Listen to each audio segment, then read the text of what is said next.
I work at a motel. I think skinwalkers are staying here.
Business, and then you'll be fine. My stomach did a little flip. Okay, so it was that kind of motel. Illegal business of multiple kinds, probably all being conducted under our dilapidated roof. What if the police come? Will I be arrested too? She gave me a blank stare. The police? Say they find evidence of illegal activity in one of the rooms. Will that get me in trouble? I already have shoplifting on my record and can't... She shook her head. Don't worry about the police. Just don't ask questions and don't make eye contact or look at their faces for too long. I swallowed. They don't want witnesses. They don't want me to be able to pick them out of a lineup, I thought. Okay, I won't ask questions and I won't look at them for too long. Got it. She smiled at me. You have nothing to worry about. As it turned out, though, I had quite a lot to worry about. That night I checked in 3 people. They were almost like caricatures. A big, strong guy in sunglasses that looked like he'd stepped right out of The Godfather. A woman dressed to the 9S, wearing more makeup than a clown. A skinny young guy in a hoodie that smelled of something chemical and strange. But I listened to Matilda. I didn't ask questions. I didn't even ask the questions I should have been asking. Like, when Hoodie Guy gave me an ID that was clearly fake. Don't ask questions and you'll be fine. I kept repeating that to myself, and I kept my eyes glued to the computer screen, never even glancing up at them. When it hit midnight, I assumed the rest of the night would be smooth sailing. On this lonely stretch of highway, it was unlikely anyone else would check in. I pulled up Minesweeper and played some music on my phone. My peace and quiet, however, was interrupted by the door swinging open. At 2 a.m., I glanced up to see the guy in sunglasses. The guy who looked like he'd stepped out of The Godfather. Oh no, I should have locked the door. I swallowed and kept my eyes glued to the computer screen as he approached.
His voice calling me.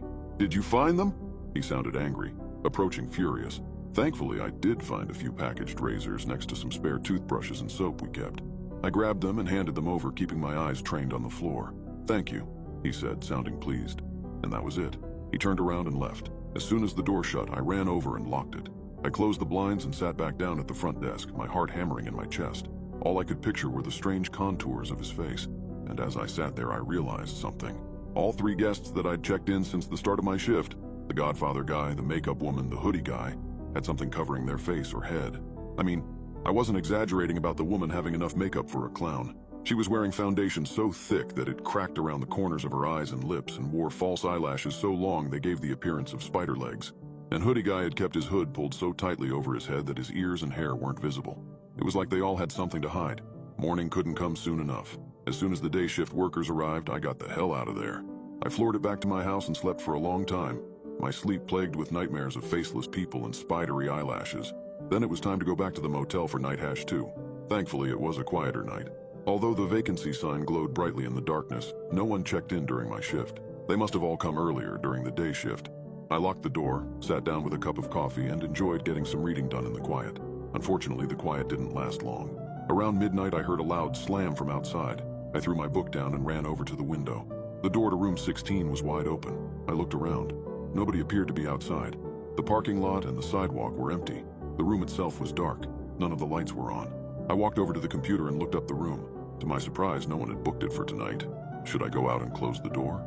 I hesitated. It was late. There was no one around except for the occasional passing car. If someone had broken into that room and then attacked me, there would be no one to hear me scream. So I kept the door locked tight and accessed the security camera feed instead.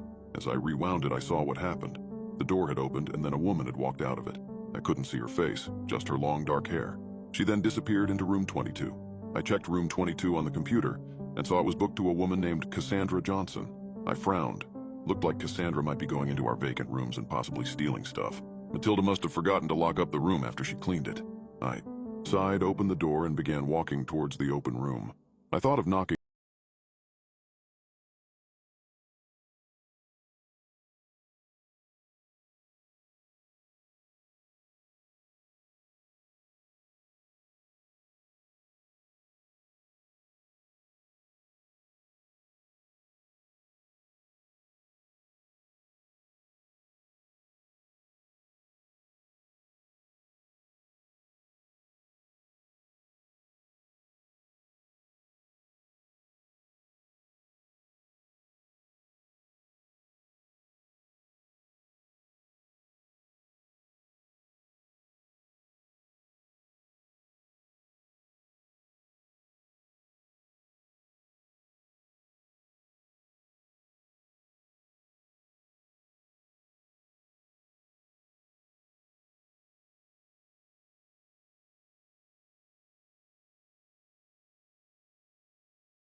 When I got on shift, though, I pulled Matilda aside and told her what I'd seen.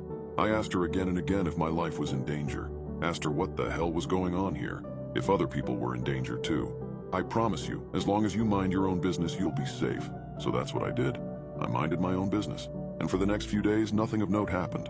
Sure, there were a few people who checked in that were wearing hats or sunglasses or extra makeup, but I just tried to avoid eye contact with them. Tried to keep my head down and my nose out of other people's business. But then came the night of November 14th. It was raining that night. The rain came down in sheets, and every so often I heard a peal of thunder shake the windows. I wasn't expecting anyone to come in that night, as I hadn't seen that many cars driving by on the highway.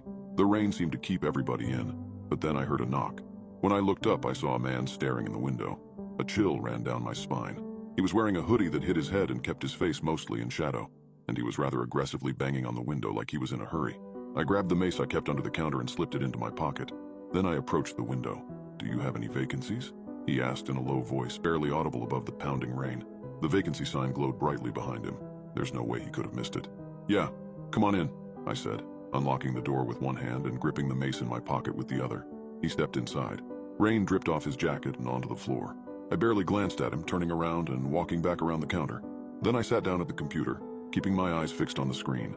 In my peripheral vision, I could see him, leaning over the counter, his face only about a foot or two from mine, so close that I could smell the stale mothball odor coming off his clothes. So close I could hear drops of water plopping onto the counter from his sleeve. "Can you go faster?" he asked, his voice raspy in his throat. "Sorry, sir, I'm going fast as I can," I replied, my heart starting to pound. "It's an old computer." My fingers slipped on the mouse as I rushed to click the buttons. "I don't have all day," he growled, looming even closer to me. I wanted to look at him. My eyes were itching to glance up at the man that was 6 inches from my face, but I forced myself to stare at the screen. Whatever the hell was going on here, I was not going to be a witness. I was not going to look up and find myself face to face with a Smith and Wesson. "Your name?" I asked. As soon as the words came out of my mouth, I froze. I needed a name to book the room, that's all. But maybe he wouldn't see it that way. Maybe I wasn't supposed to ask for names. Maybe that was part of Frank's understanding with certain guests. Thankfully, nothing happened. After a second of hesitation, he replied, "Daniel Jones." The name struck me as fake. Common first name?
It'll be good weather then.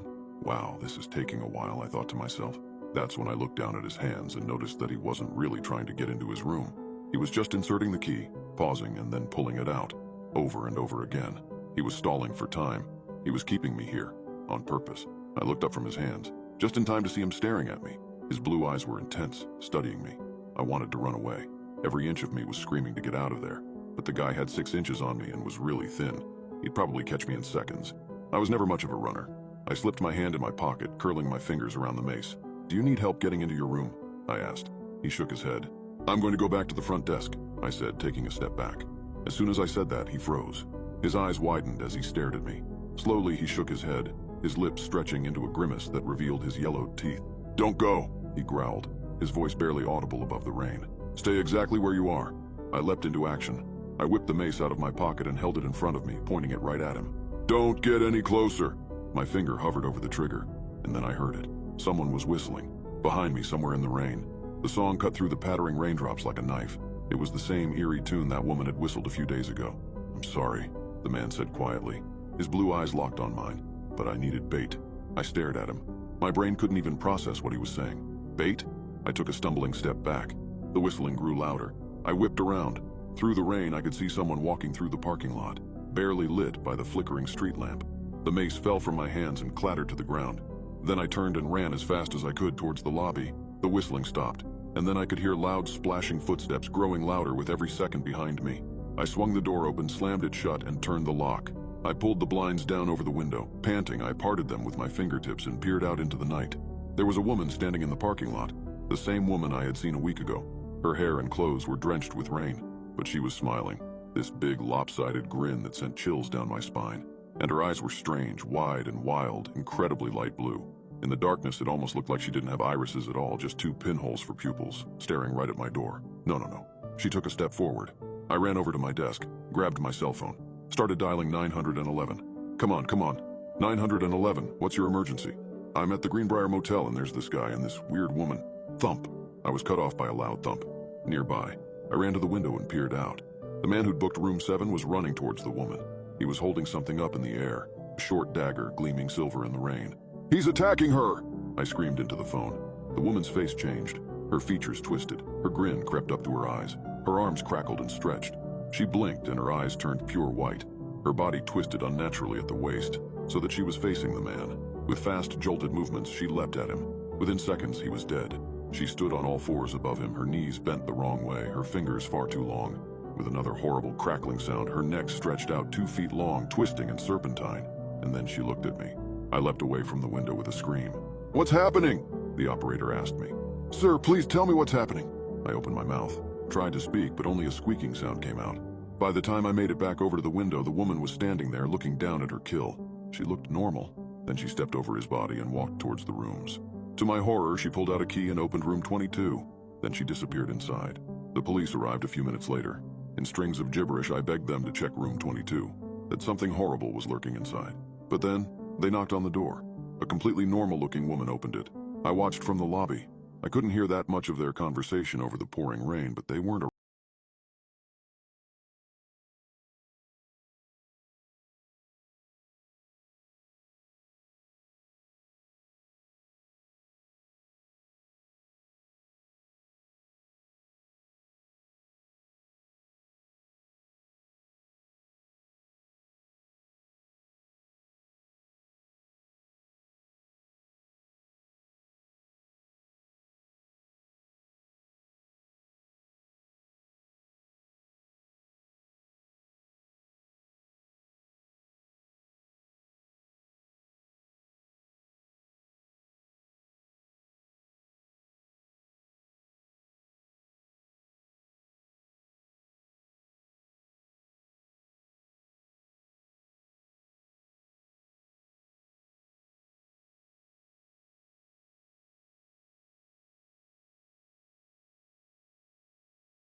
motel.